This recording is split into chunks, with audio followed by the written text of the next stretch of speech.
Hello, I am Tim. I'm your Cinema Contrarian. Thank you for joining me today. As many of you probably are aware, a Han Solo trailer dropped earlier this week, a short one at the Super Bowl and a longer one the next day. Now, I was extremely meh on the Solo film, as I am about the plans for an Obi-Wan's film. And in fact, any films dealing with characters that we already know, I thought part of the brilliance of Rogue One was that it was characters we'd never met before and really started to expand and make the Star Wars universe bigger. And I really hope that we get more stories that have nothing to do with characters that we've met before. And I really hope that the Obi-Wan movie never takes place, although I'm perfectly happy with Ewan McGregor as Obi-Wan Kenobi. I don't need to see what he was doing on or off of Tatooine between episodes 3 and 4, personally. But that's just me. So let's go back to Solo. This was a film I was extremely uninterested in, even though I had read the Han Solo trilogy many years ago and really enjoyed it. I loved getting this, kind of EU version backstory of Han Solo and Chewbacca.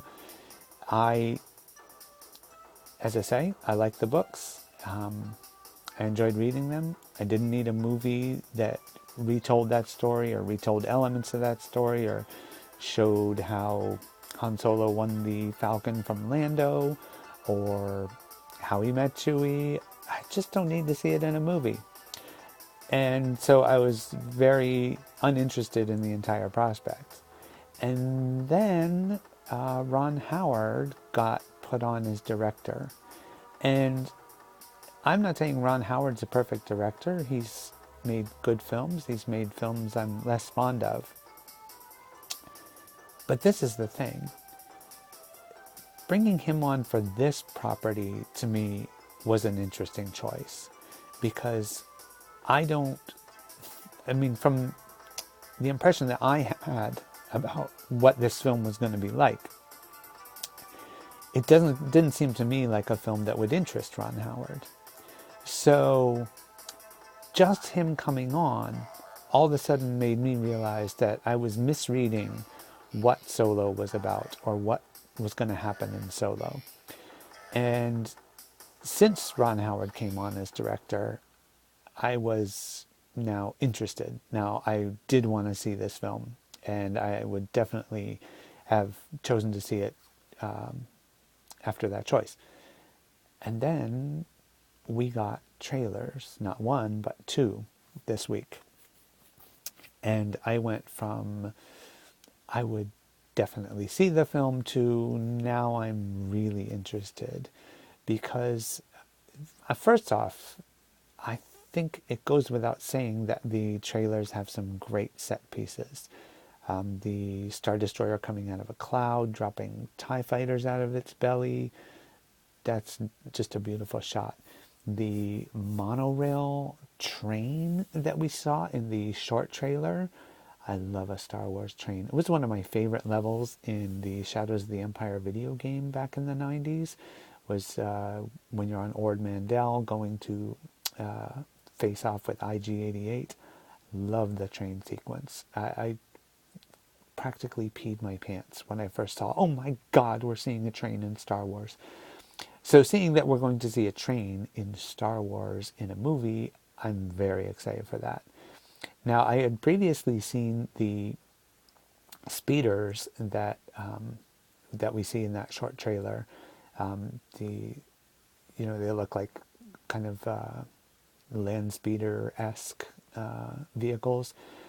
I had previously seen the Lego sets of those, and I remember seeing people's comments saying that, they look kind of prequel-ish and stuff, and I wasn't getting the prequel vibe, but those Lego sets did not inspire me that I was going to be interested in this movie. However, seeing the vehicles in action in the trailer, I was very interested in seeing what's going to happen there. I also, despite the fact that he never said a word, I really liked how Lando's looking. He seemed to be consistent with what Billy D. Williams did with the character back in the 80s. But the big thing that's going to be on a lot of people's minds is the actor portraying Solo, Aaron Enright, I think. Forgive me if I got that wrong. And as far as other actors playing iconic roles, I really don't have an issue with it. I thought Christopher Pine's Captain Kirk was really interesting. It felt like Captain Kirk, and yet it was a completely different person than, oh my God, William Shatner. And that's where I think this Solo is going as well. I think that we're going to get a Solo that is consistent with Harrison Ford's portrayal, but also different. And there's part of me that wishes that Harrison Ford would have come on and done the movie and they would have de-aged him in the computer,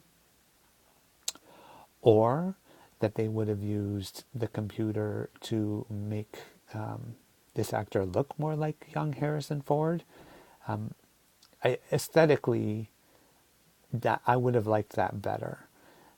At the same time, I don't have a problem with them doing it this way. This way, to me, is less gimmicky. It's more genuine, and I think it's better for the film as an entity unto itself, even if it makes it less consistent with, the wider Star Wars canon, as it were.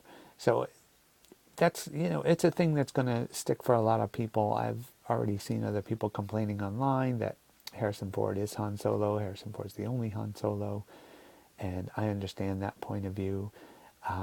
But I think this is going to be okay, and I'm now actually really looking forward to it, which I certainly wasn't at the start. So I guess there's that. Anyway, I want to thank you for tuning in today. I try to put out a Star Wars video every Thursday and another video earlier in the week, usually Monday, Tuesday, if I can. And if I have a Patreon link down below, please consider supporting the channel. That's what makes it possible. And please like and subscribe. Believe it or not, it actually does make a difference. So please consider that. Anyway, thank you for watching. Again, I'm Tim, your Sentiment Contrarian, and have a great day. Bye.